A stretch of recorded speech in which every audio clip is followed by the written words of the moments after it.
I'm Nancy, 48 years old. I've been living with my husband and his mother since a few years ago. Nancy, do you know where my socks are? I want to go for a walk, but I can't find them. Gwen, are you wearing 2 socks on your right foot? Oh, you're right. No wonder it was uncomfortable to walk. We start living with her when she is diagnosed with dementia. But thankfully, her symptoms are still mild. And I only need to take care of her from time to time. Your foot must be feet warm from 2 layers of socks, keeping it away from cold. That's true. I hear some people turn to quick temper, but she's more like an innocent young child. I suppose my stress from home care is nothing compared to some others. Come, let's go for a walk together. After fixing up her socks, we go out for our daily walk. Even though her symptoms are mild, I can't let her go out alone. Since I've switched to working from home and taking care of her, I've been surprised and distracted by her absurd actions, but my days have been quite peaceful with her. By the way, I haven't seen Johnny lately. If he's misbehaving outside, I will scold him, okay? Gwen mentions at the dinner table. He's coming back tomorrow. This business trip is longer than usual. Ah, I see, business trip. I thought he was just wandering around somewhere. She sounds a bit disappointed, which makes me chuckle. Were you about to punish him? My husband Johnny is not a bad guy, but he is too laid back, which sometimes is problematic.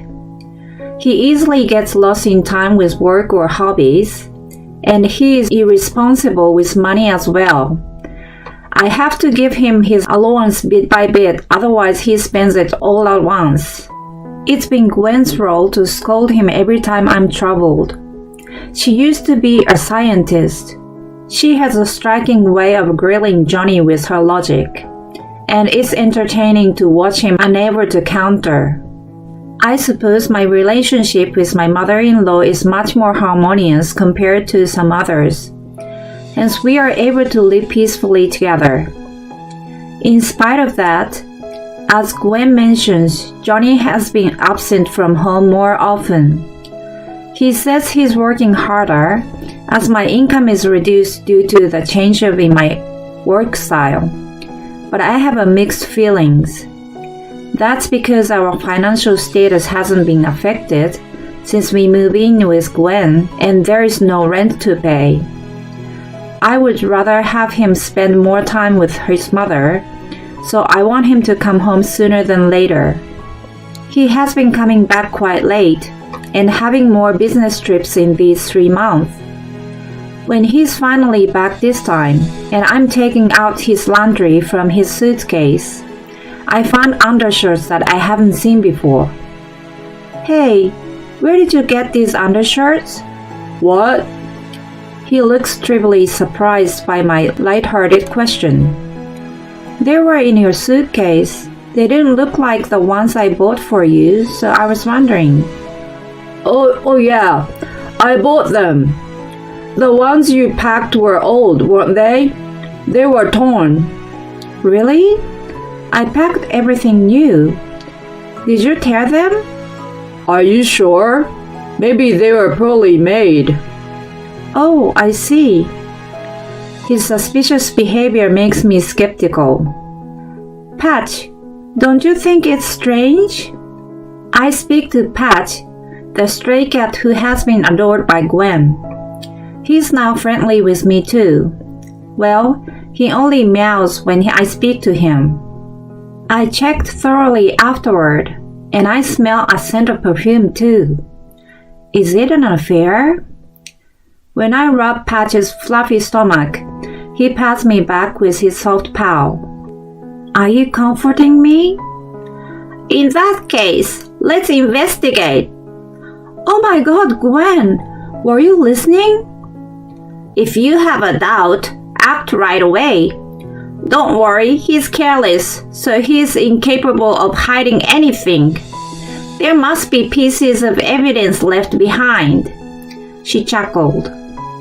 Have you already made the assumption that he's cheating? I winked at her, but I decided to hire a private detective. Of course, I'm going to prove that he's innocent. However, no way. I can't believe my eyes looking at the report. When Johnny is back from his business trip and laying on the sofa, I ask him quietly, I have an important talk with you. He seems to sense my seriousness and sits up on the sofa. Do you have something to tell me? What? He flusters, which makes me sigh deeply. Do you have something to tell me? What's going on? You have something to say, don't you?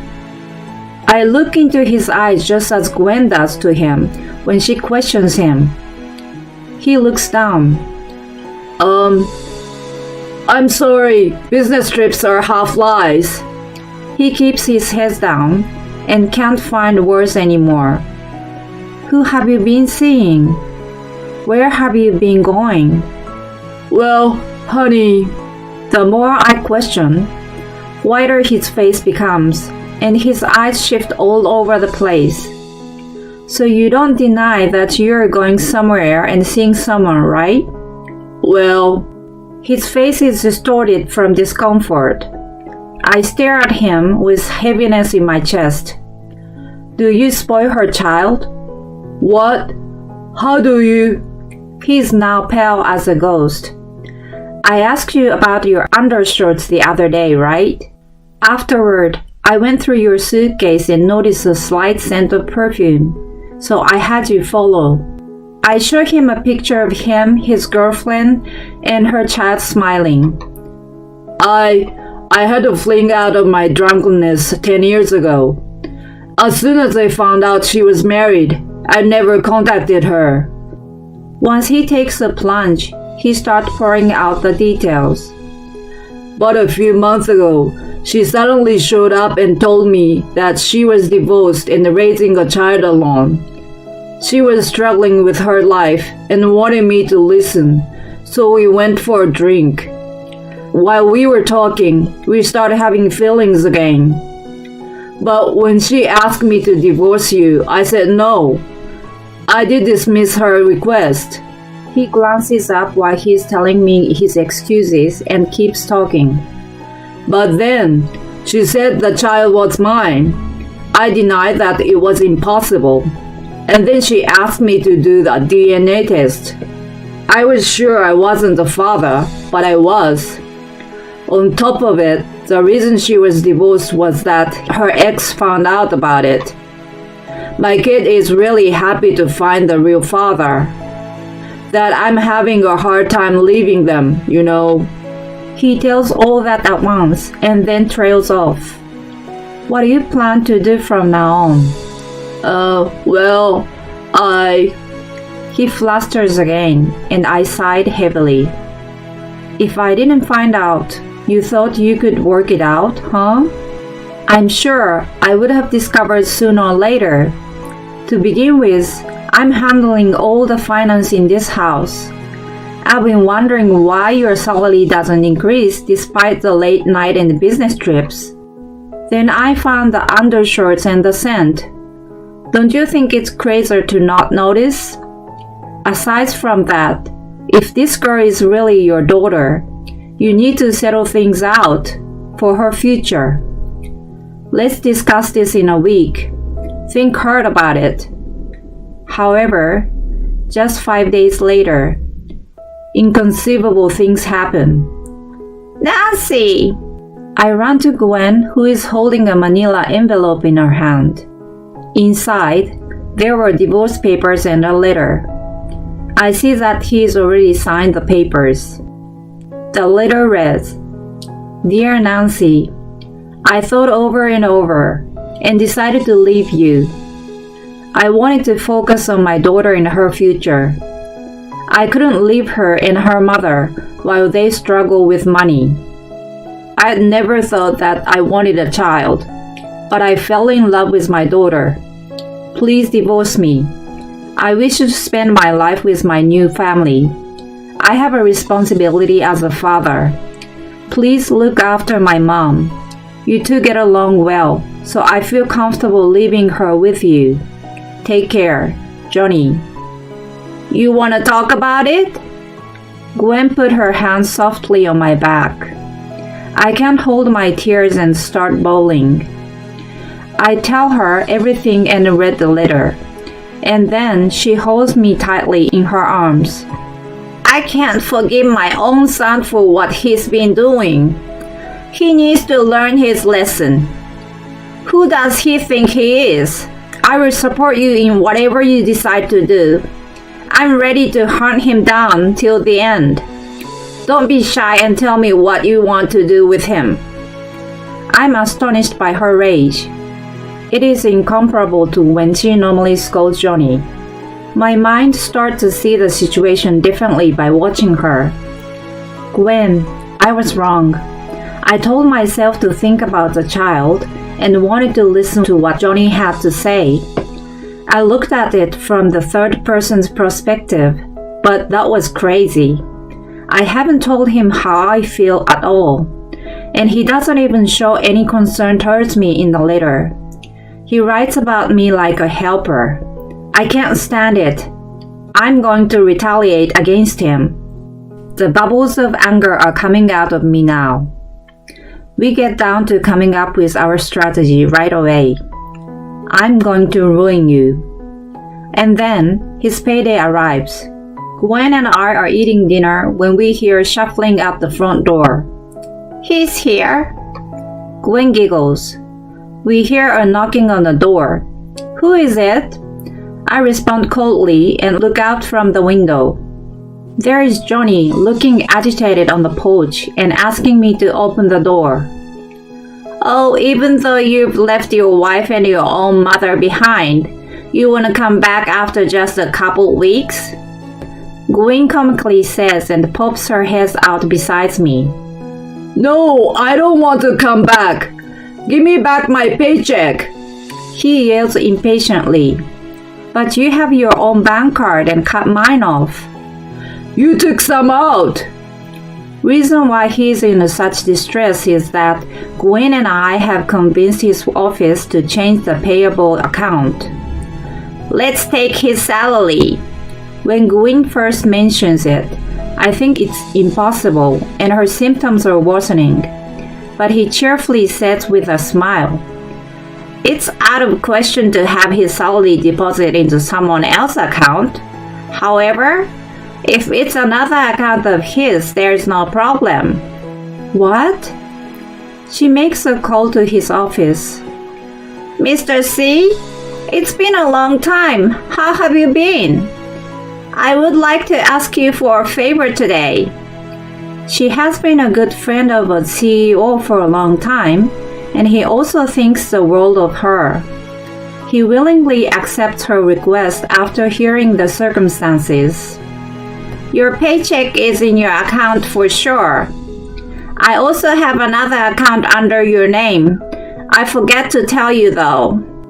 The kind of relationship the CEO and Gwen has makes it possible, and he agrees to pay into the account that she had opened an extra life savings for Johnny. It's my money. Yes, it's your salary. And as long as Nancy is your wife, you must pay her a portion from it. What? He is stunned by Gwen's reply. Johnny, I still have a divorce paper. I haven't signed or submitted it. We are still married. Why? To be honest, I have thought to get it done and over with immediately, but Gwen and I realize that it's worth staying married while we go through our plan. I'm saving the divorce papers for the time being. If you really want to divorce, you shouldn't just leave it to me, but make sure that I sign and submit it, you know. That's all I say and draw curtains and walk away from the window. Of course, the door lock has been changed, and a sturdy bolt lock as well. All the windows are shut and locked, and the video surveillance is installed and working normally. Johnny walks around the house and sees if there is any opportunity to get inside, but he gives up in the end. Here, you can use it for whatever you want. No way! Gwen passes me an ATM card, but I don't plan to touch the money. My own paycheck is enough to live for now. Even though I take it from her hand, I immediately put it in a safe place. A few days later, Johnny visits again. We've asked him to come with his daughter and her mother. Huh? Why? Mr. C? Yes, he offers to act as a witness today. We have a DNA test kit for a legal paternity.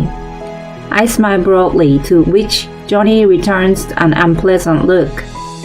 I've already told you that the result has been out. But I haven't seen the actual collection of specimens and the result on paper. Johnny reluctantly agrees when he sees my intent glare. You don't look comfortable with it. Is there some problem if we check? It's not a big deal for us. It's up to you to decide. But we have told you that we will change back the account and finalize the divorce if you agree to one request, right? Our request is to take the specimens in front of us and prove the paternity of your daughter. Mr. C is here to be the witness as mentioned before. Okay. Just do it and get it done with. As long as this ends here, I don't care. Johnny sighs heavily and grabs the test kit, but his girlfriend looks white as a ghost. Oh, why? Are you leaving? She backs away slowly, roughly pulls her daughter's hand, and without a word, she turns around and runs out the door. Wait! Johnny is stunned by her escape. Her action proves that she has been lying, but we're not done with Johnny. Gwen says to him, who is left alone in shock. If it was me, I would take the test and pocket the money for now, and then before the result is out, I would plan an escape. Maybe she's not that clever, is she? She laughs out loud, to which I make a mental note. Dementia or not. Never step on the wrong side of her foot. But what do you mean, my child?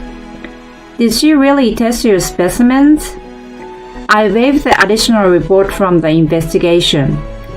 Your girlfriend gets around. It's amazing that she approached every single guy she has slept with around the time she conceived. But true love is only one. She has been together with a guy since high school who is currently unemployed. He seems to be the father. No, that can't be. Why don't you go and check? His current address is on the report. He scowls at me and hastily runs out of the house with the report in his hand. Such a fool! Gwen shrugged her shoulder. We thank Mr. C for coming all the way amidst his busy schedule. He gladly accepts the gift of wine and gives us a big hug when he leaves.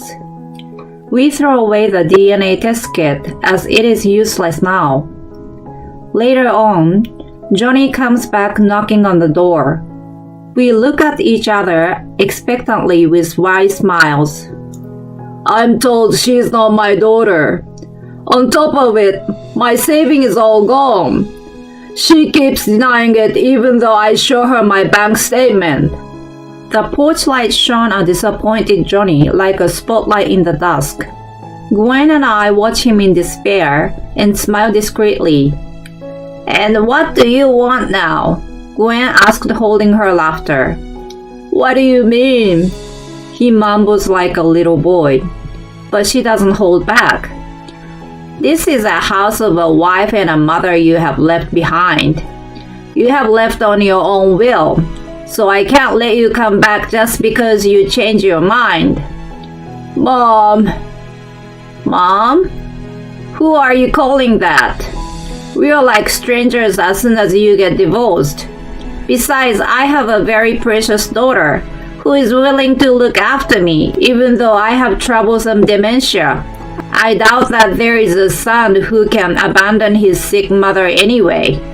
Johnny tears up with a grim look on his face. On the contrary, I tear up from the happiness of being called a precious daughter. Please take the envelope in the post and leave. The money you need for the time being is separated into smaller envelope inside. If you use it all at once, you won't last until your next paycheck. Be careful. You will get the full paycheck from next month. Nancy, you're the only one for me after all. If you still care about me, we can restart, can't we? His face brightened up, but I have absolutely no intention to do so. That envelope is my last kindness to you. Take care of yourself. Wait, please. It was all my fault. I will never ever make the same mistake. Please forgive me. With a bang of the door, he is shut out by Gwen. After that, we sold the house and moved out. Gwen makes me her legal guardians before her dementia worsens, and I'm now able to move all the assets as I wish. Her meticulousness renews my respect for her. She has chosen to live at a residential care facility, and I have my own apartment nearby. It gives me peace of mind to be close to her. I'm back to my full-time work now. As soon as all the legal matters and the relocation were done, I finally submitted the divorce paper and demanded alimony. Gwen has forced the lawyer to collect all the money in Johnny's extra savings account, which she had opened for him, and Johnny gave up without a fight.